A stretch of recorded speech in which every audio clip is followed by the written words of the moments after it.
For the past 6 years, my life revolved around Tomas. He wasn't just my boyfriend, he was the center of every plan I made, the blueprint of every dream I nurtured.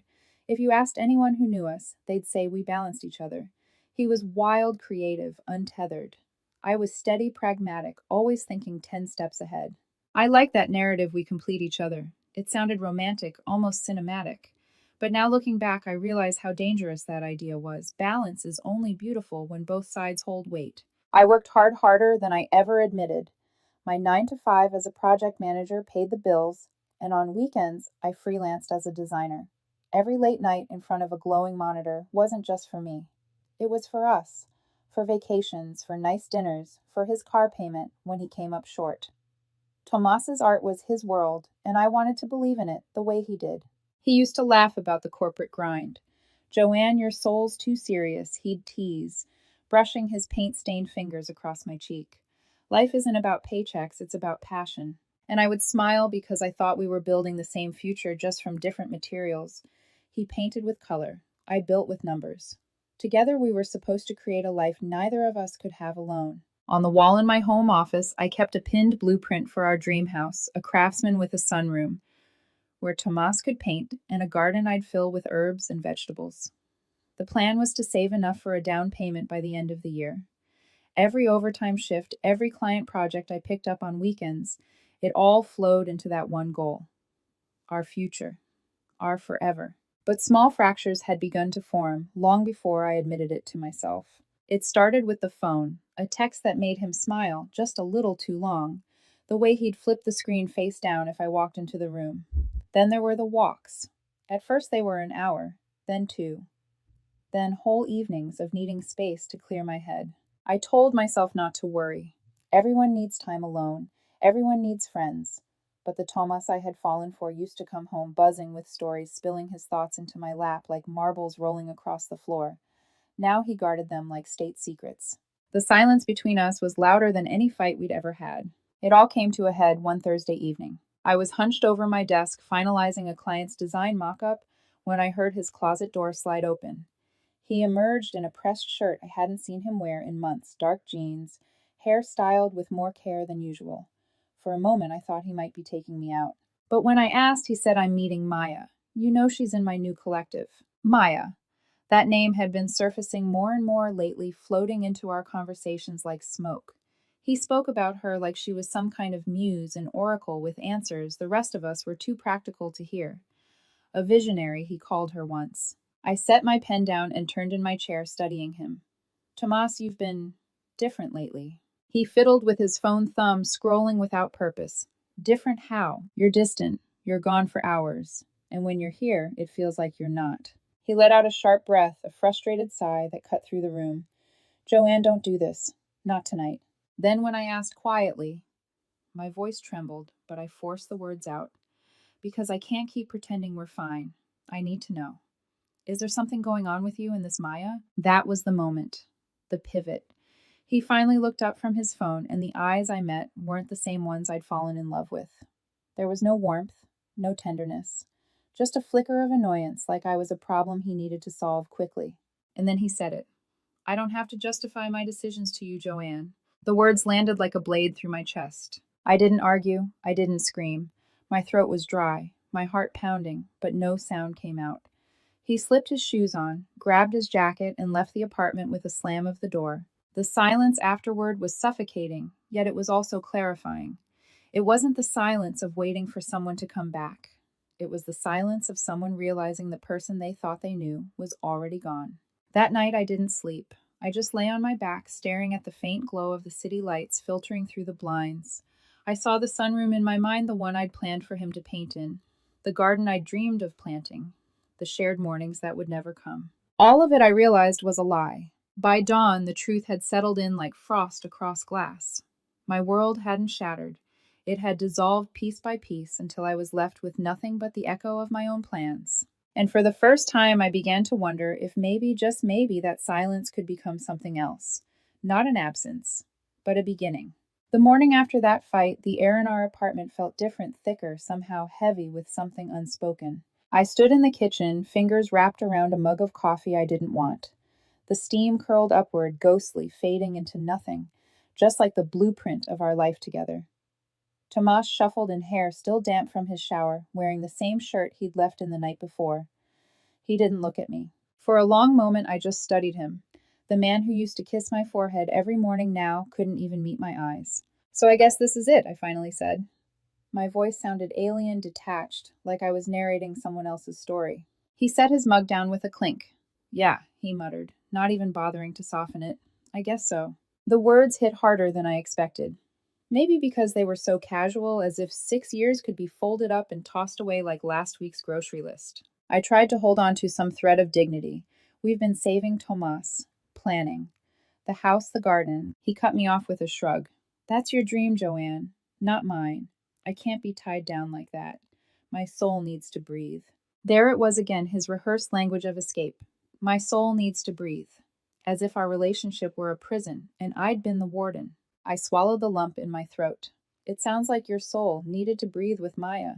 That finally got his attention. He looked up, and for the first time in weeks, I saw a spark in his eyes. Not love, not regret, but a kind of smug satisfaction. The expression of someone who thought they'd finally outgrown me. "Maya understands me in a way you don't," he said almost proudly. "She's fearless. She lives in the moment. She pushes me to be more than just ordinary." My hands tightened around my coffee mug. I kept my voice even. "And what am I, Tomas?" "You're safe," he said simply. "Dependable. But you're also predictable. You have everything mapped out, 5-year plans, 10-year goals. You'd make someone a great wife one day, Joanne. Just not me. I don't want that kind of life." The hypocrisy burned. Not that kind of life we had spent years dreaming of, that very life together. He had nodded along as I'd budgeted, as I'd drawn floor plans, as I'd promised him stability while he chased his art. Those weren't just my plans, they were ours. Or so I thought. I set my mug down carefully, as though it might shatter if I wasn't gentle. "So that's it?" I asked, my voice soft. "You're leaving because I'm steady and she's exciting." He waved a dismissive hand. "Don't twist it. This isn't about you. It's about me. I need to live my truth, and my truth isn't here." A silence stretched between us, taut as a pulled wire. I wanted to yell, to demand explanations, to make him see the years I'd poured into us. But what would it change? His decision had already been made, probably weeks ago. All that was left was for me to catch up to the reality he'd already accepted. So instead of anger, I felt something colder, steadier: acceptance. I turned and walked down the hallway to our bedroom. Each step echoed final, like nails being driven into a coffin. I pulled out a small suitcase and began to pack a few clothes, my laptop, my toothbrush, nothing more. The furniture, the decorations, the countless items I'd bought to make this place a home, I left them. They weren't mine anymore. They belonged to the ghost of the life we never really had. When I emerged, he was still in the kitchen, scrolling idly through his phone as if waiting for me to beg. I didn't. I pulled my apartment key from my pocket and set it gently on the counter next to his coffee. The metallic clink was louder than any argument could have been. For the first time, he looked unsettled. His smirk faltered, but I didn't give him the satisfaction of words. I just shouldered my bag and walked to the door. The soft click as it closed behind me was the end of everything. The first few nights blurred together. I slept on my friend Claire's couch, her dog curling at my feet, as if sensing I needed something warm beside me. Every morning I woke with a hollow ache in my chest. But alongside that ache was something else: silence. No buzzing phone, no constant stream of texts demanding my attention, no guessing games about where Tomas was or who he was with. Just silence. At first it stung. The absence of him was everywhere, in the empty bed, in the lack of goodnight texts, in the quiet dinners for one. But slowly, almost imperceptibly, that silence began to feel different, lighter. For the first time in years, I didn't have to orbit someone else's chaos. I didn't have to worry about keeping him grounded or making sure the bills were paid. I was free. A week later, I found a new apartment. It was smaller, a little more expensive, but it was mine. I painted the walls the deep teal I loved, not the muted beige Tomas once insisted was spiritually calming. I bought tools instead of new furniture and built myself a custom workbench for the woodworking projects I'd abandoned years ago. The hum of a saw, the scent of fresh-cut oak. It filled my evenings with something that wasn't grief, wasn't longing. It was creation, my creation. I could feel the old me, the Joanne, who once had hobbies and passions, before she became Thomas's safety net slowly resurfacing. But in the quiet hours when the sawdust settled and the night grew still, the memories returned. His dismissive smile, the smug way he said Maya's name, the way he reduced 6 years to nothing more than a detour on his path to freedom. And though I tried not to admit it, the whispers in the back of my mind began again. Questions, suspicions, a low hum of dread.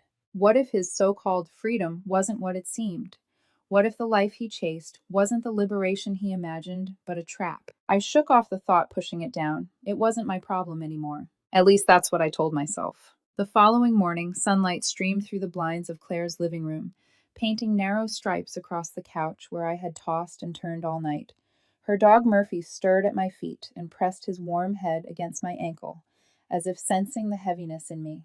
I had left Tomas behind, left the key, left the blueprint of our life. Yet as I sat up and rubbed my tired eyes, I realized it still didn't feel real. It was like I'd stepped out of my own skin and was watching someone else's life crumble from afar. Claire padded into the room in slippers, a mug of tea in her hand. "How are you holding up?" she asked, her voice soft, cautious. I wanted to lie to say I was fine, but my throat ached with honesty. It feels like I died. Like everything I worked for doesn't exist anymore. She sat down beside me, her free hand resting gently on my shoulder. "You didn't die, Joanne. You just shed something that wasn't meant for you." I nodded, but the words slid off me. All I could see was Tomas's face, as he told me Maya understood him as if I had been nothing more than training wheels for his real life. Later that day, I went back to the apartment to collect the rest of my things. Tomas was there, leaning against the counter like nothing had changed, sipping his coffee.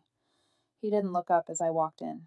The silence between us was suffocating. I set my duffel bag down and began moving through the rooms methodically.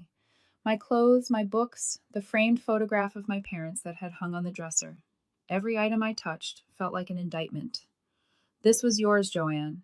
Yours to carry, never ours." When I reached the office, I paused in front of the blueprint. The craftsman house, the little sunroom where he was supposed to paint, the garden I had promised myself. My chest tightened. I tore it from the wall, folded it carefully, and slid it into my bag. That dream might be shattered, but it was mine. I wasn't leaving it behind. As I zipped the bag shut, Tomas finally spoke. "So this is it then?" I turned, keeping my voice as even as I could.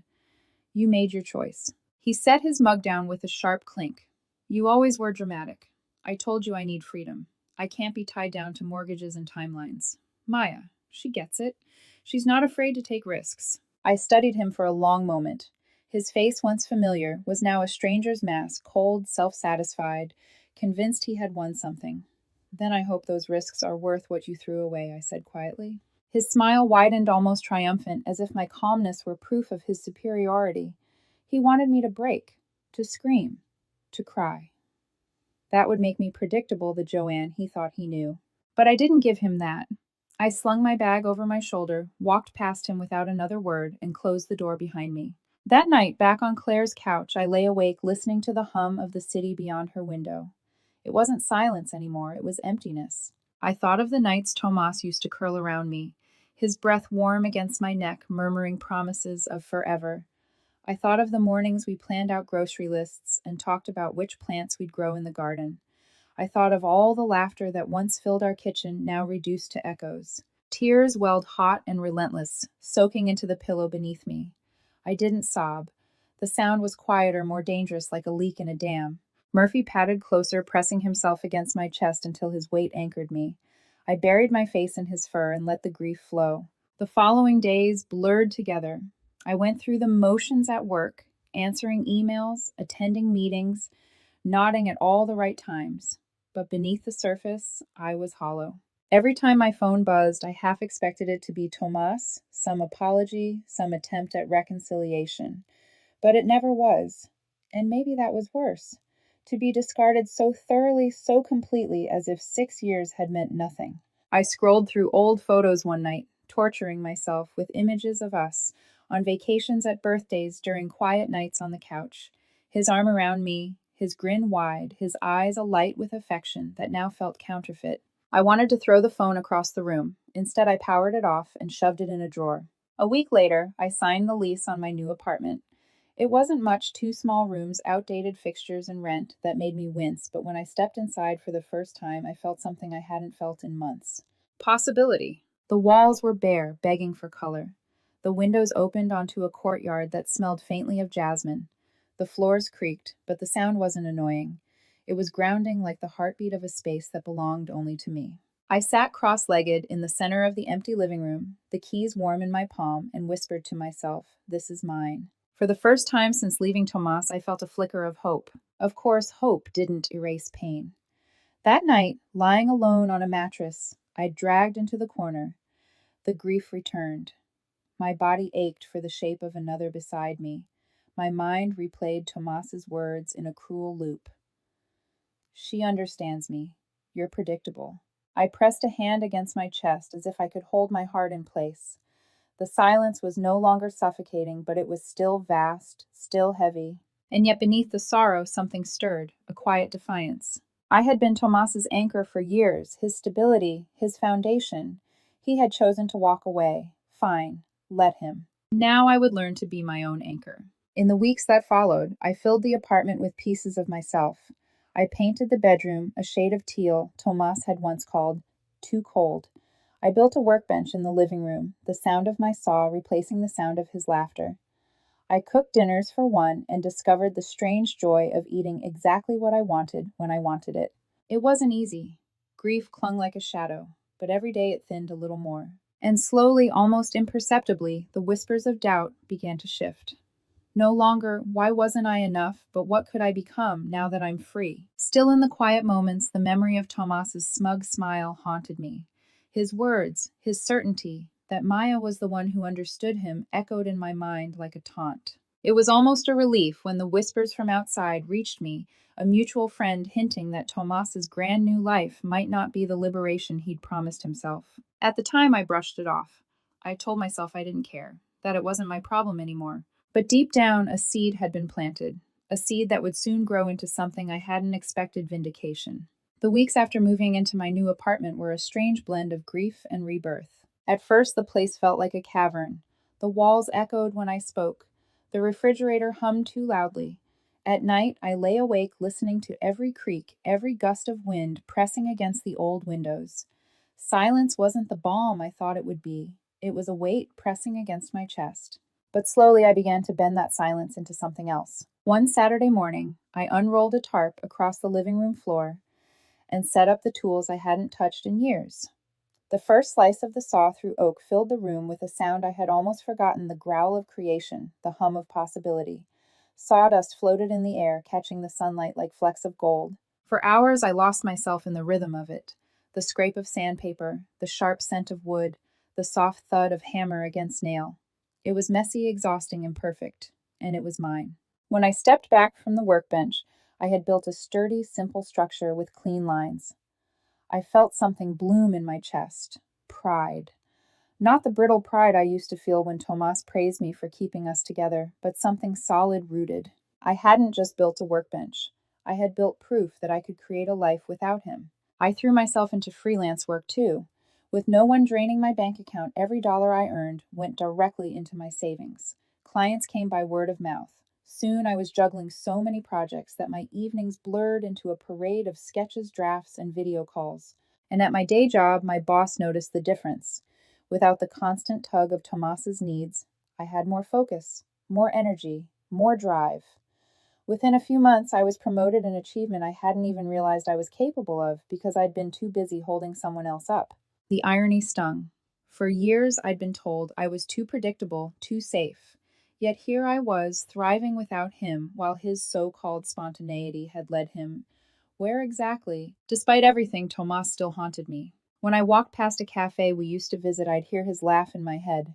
When I saw a couple holding hands, I'd picture us. Sometimes in the dead of night, I'd wake and half expect to find him beside me, sprawled across the sheets, his breath warm against my neck. But then I'd roll over and see the empty space, and the grief would morph into something else: clarity. I didn't miss him. I missed the woman I thought I was when I was with him. And now I was starting to realize I didn't need him to be her. The first whisper of his unraveling came during a phone call with an old mutual friend, Rick. We hadn't spoken much since the breakup. He had always been closer to Tomas's circle, so when his name lit up my screen, I hesitated before answering. Joanne, he said almost cautiously, how are you doing? I'm fine, I replied, though my voice betrayed the lie. He hesitated, then cleared his throat. Look, I don't want to stir things up, but I think you should know what's going on with Tomas. My chest tightened. What about him? You've heard of that art collective he was bragging about, right? With Maya. The name alone was enough to make my stomach clench. Yeah. Well, it's not exactly what he made it sound like. Rick paused as if weighing whether to go on. He convinced her to put a ton of her savings into some kind of, I don't even know, a visionary project. He promised crazy returns. But the project doesn't exist. He took the money and disappeared. For a moment, I thought I'd misheard him. He what? Gone. Vanished. Maya's been calling everyone crying, begging for help. He even sold her car. From what I hear, she's broke, completely screwed. I sank into my chair phone, pressed to my ear, listening to the words without fully absorbing them. Tomas, the man, who had looked me in the eye and said his soul needed to breathe, had exhaled himself straight into a con. Rick kept talking, filling the silence. I figured you'd want to know. People are saying Maya's devastated that she can't pay her rent, that her credit cards are maxed out. She's reaching out to anyone who'll listen. I stared at the grain of the wooden table in front of me, my thumb tracing its lines. I felt nothing. No surge of vindication, no gleeful satisfaction, just a deep, quiet sense of closure. That night I worked late at my bench, sanding the edges of a new project. Each stroke of the sandpaper was steady, deliberate, drowning out the chaos of the story I'd just heard. Tomas had left me for a fantasy, and the fantasy had crumbled into dust. The universe had balanced the scales without my help. For the first time since leaving him, I didn't feel like a victim. I didn't feel betrayed. I felt free. In the days that followed, more whispers reached me.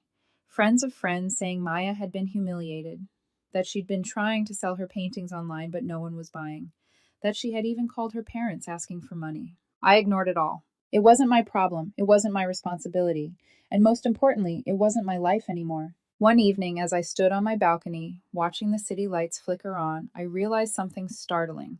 For the first time in years, I felt at peace. Not happy, not healed, not yet, but calm. And calm, I decided, was a beginning. The phone buzzed late on a Tuesday evening. I was at my workbench, smoothing the edges of a cherrywood shelf, the room filled with the scent of sawdust and lemon oil. The name flashing on my screen stopped me cold. Leah, one of Tomas's old friends. We hadn't spoken since the breakup. For a moment, I considered ignoring it, but something in me, a mix of curiosity and wariness, made me swipe to answer. Joanne. Her voice was sharp, almost frantic. You won't believe what's happened. I set the sandpaper down and leaned back against the bench. I can guess, but go on. It's Thomas, she said, breathless. He disappeared. Just gone. Maya's been blowing up everyone's phones. Apparently he took off with all the money she gave him for that so-called art investment. It was a scam. A strange calm washed over me. How much? Everything. Her savings, her grandmother's jewelry, even her car. He sold it behind her back. She's drowning in debt. I mean, she's literally begging people for help. Leah's words tumbled out, each one a brick, stacking higher.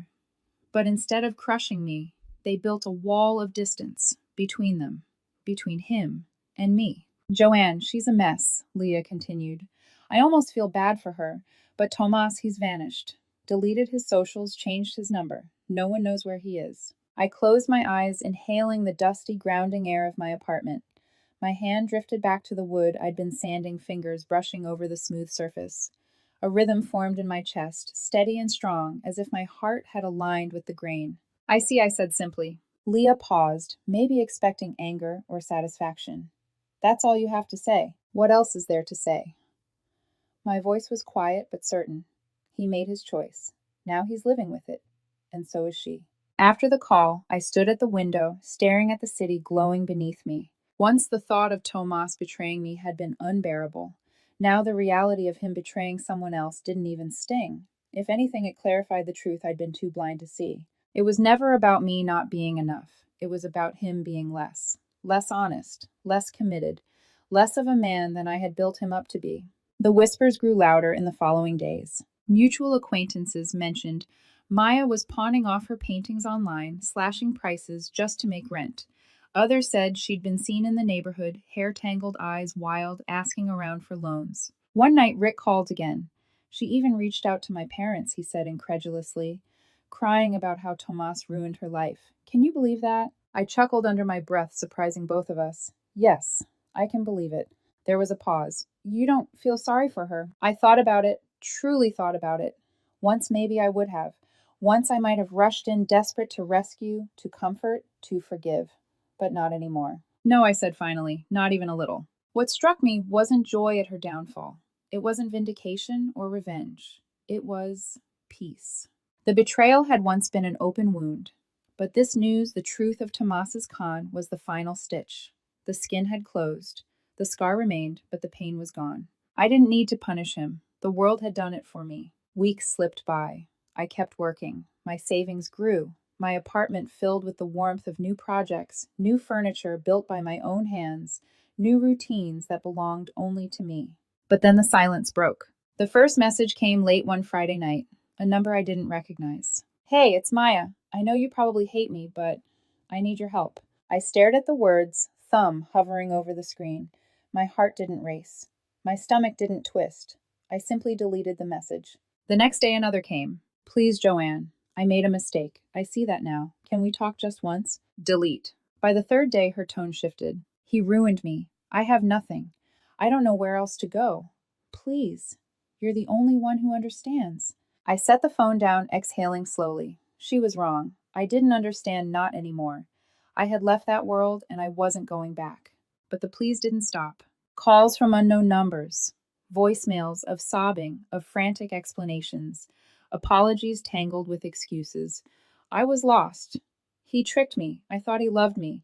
Sometimes her voice cracked so violently it was almost unrecognizable. Other times she slipped into flattery. You were always so strong, so smart. I should have listened to you. I blocked every number, deleted every message. Each action was another stone placed firmly on the boundary I was building between myself and the wreckage of my past. Then came the pressure from others. Leah messaged again. She really needs a friend, Joanne. I know things ended badly, but you two were close once. Can't you just talk to her? Rick called to say Maya had shown up at his office crying in the lobby, insisting she had nowhere else to go. Even Claire shook her head when I told her. You're stronger than I am, I'd probably cave, but I get it, you don't owe her anything. That word owe clung to me. No, I didn't owe her, or Tomas, or anyone. For years I had been the dependable one, the rock, the anchor. And where had it left me? Broken. Not anymore. One evening, after ignoring another string of desperate calls, I returned to my bench. The half-finished shelf waited for me, patient and unassuming. I ran my fingers along the smooth edge, listening to the silence around me. The only sound was the steady rhythm of my own breath. And in that moment, I realized I didn't just survive Tomas's betrayal, I had outgrown it. The world had shown me who he really was, who Maya really was, and who I no longer had to be. The night air outside my apartment had grown cooler. Autumn had crept into the city, quietly painting the trees gold and rust. I sat by the window with a mug of tea, my phone face down on the table. It buzzed once, twice, then again. Different numbers, same desperation. Joanne, please, just hear me out. I know I hurt you, but I've lost everything. You're the only one who can understand what he did to me. I read the first few, then stopped. Delete, block, delete, block. The cycle became as routine as brushing my teeth. But the messages didn't fade, they multiplied. Soon the calls came not just from Maya, but from her friends. People I hadn't spoken to in years suddenly remembered my number. Joanne, come on, one voicemail began dripping with forced sweetness. She's in such a fragile place. Don't you think she's been punished enough? Another text arrived from an old acquaintance. You two were like sisters once. Doesn't that mean anything? I stared at the words until the screen dimmed. Sisters. The irony burned. A sister doesn't steal the life you built. A sister doesn't gloat while she takes what you loved. No, whatever Maya had been to me, it wasn't family. The final push came from her mother. I answered only because the number was familiar. I had met the woman once, years ago, at an art show Tomas dragged me to. Her voice was sharp cold, the kind of tone honed from a lifetime of getting what she wanted. Joanne, I can't believe you, she snapped. Maya is in pieces and you refuse to help her, after all the time you two spent together. With all due respect, I said evenly, Maya's problems aren't mine to fix. That's heartless. You know what Tomas did to her. She trusted him and now she has no one. She had someone, I reminded her quietly. She had me, and she threw me away. There was a stunned pause followed by a scoff. So you're just going to let her spiral? You think that makes you better than her? I almost laughed. Better no, just freer. I'm not her keeper, I said, my voice steady, and neither are you.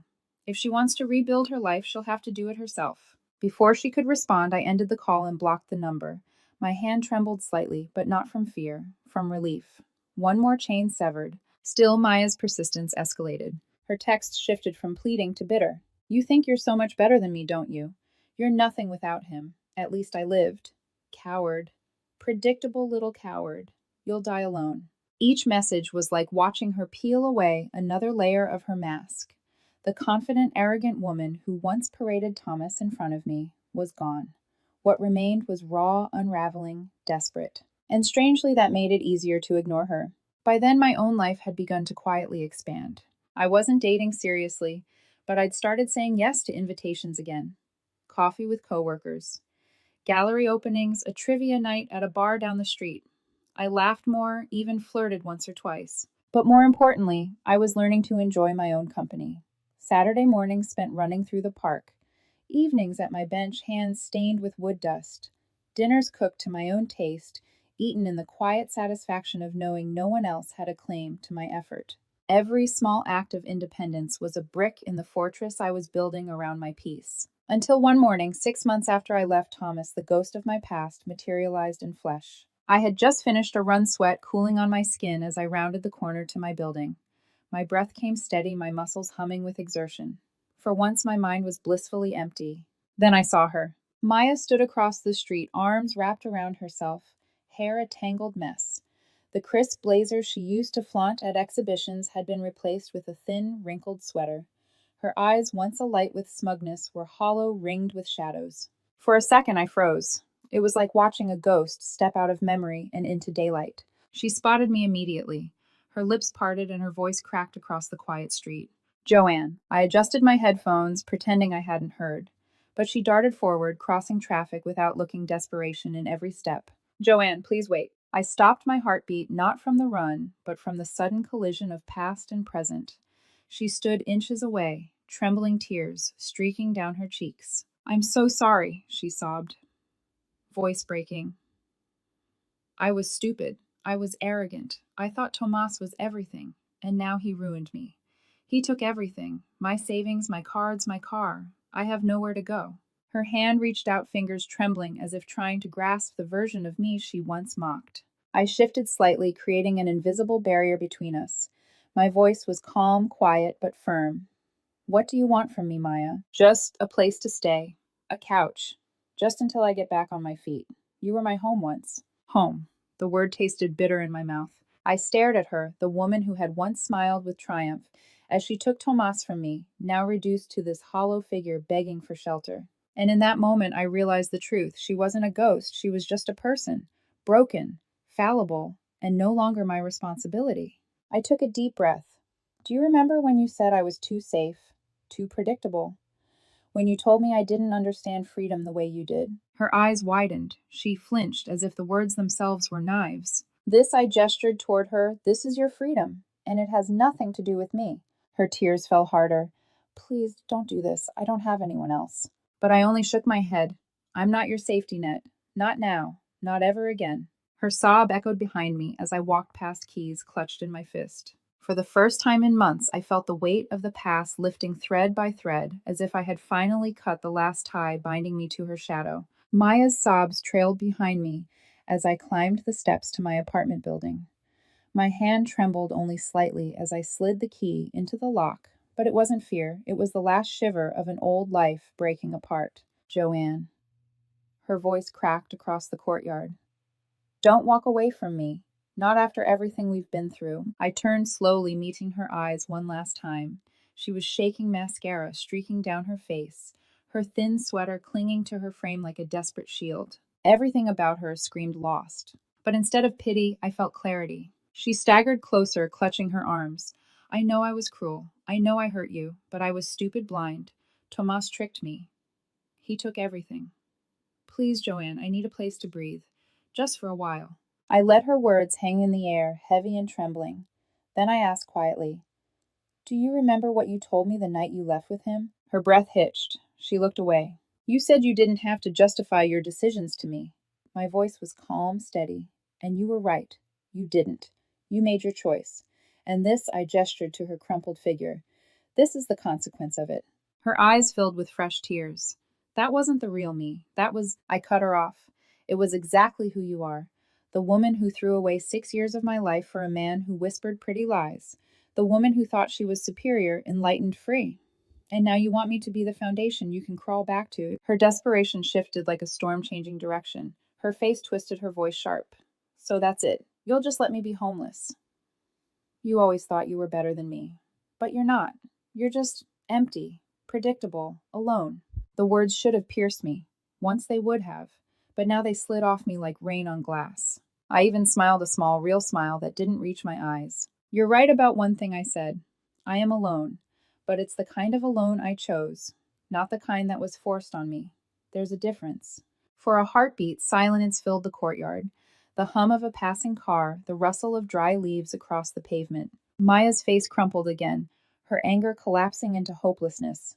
Please, she whispered, her voice almost gone. I have nowhere to go. I studied her. Really studied her. This wasn't the smug, victorious woman who had stood at Tomas's side months ago. This wasn't even the rival who once mocked my plans for being too safe. This was a stranger, a hollow shell. And I realized something. I didn't hate her. I didn't pity her. I didn't feel anything at all. I hope you find what you're looking for, I said finally. My voice wasn't cruel, but it wasn't kind either. It was final. Her lips parted as if to respond, but no sound came out. I turned back to the door, unlocked it, and stepped inside. The door closed with a soft click, cutting off her presence like a thread snipped clean. Inside my apartment was warm golden with the glow of lamps. My workbench waited by the window, the half-finished project steady and patient. I set my keys on the table and leaned against the wall, exhaling slowly. The quiet settled around me, but it wasn't suffocating anymore. It was mine. I thought back to who I had been 6 months earlier, Joanne the planner, Joanne the anchor. Joanne, who lived to steady Tomas's chaos. That version of me was gone, buried in the rubble of a life I no longer wanted. What remained was someone new, someone strong, someone who had chosen herself finally. That night, I poured myself a glass of wine and stood on the balcony, the city sprawling beneath me. The air was cool, the streets alive with movement. For the first time in years, I didn't feel like I was waiting for someone to come home. I was already home. I lifted the glass in a quiet toast to the skyline, to freedom, to closure, to the life I was building with my own 2 hands. And as I sipped, a thought crossed my mind, a truth so sharp it almost made me laugh. Thomas had once accused me of being predictable. Maya had mocked me for being safe. But in the end, their chaos had destroyed them. And my predictability, it had saved me. When I finally went to bed, the sheets smelled faintly of lavender. I slid beneath them, stretched out across the mattress, and closed my eyes. For the first time in a very long time, I slept deeply. Without dreams, without ghosts. Because the past was no longer knocking at my door.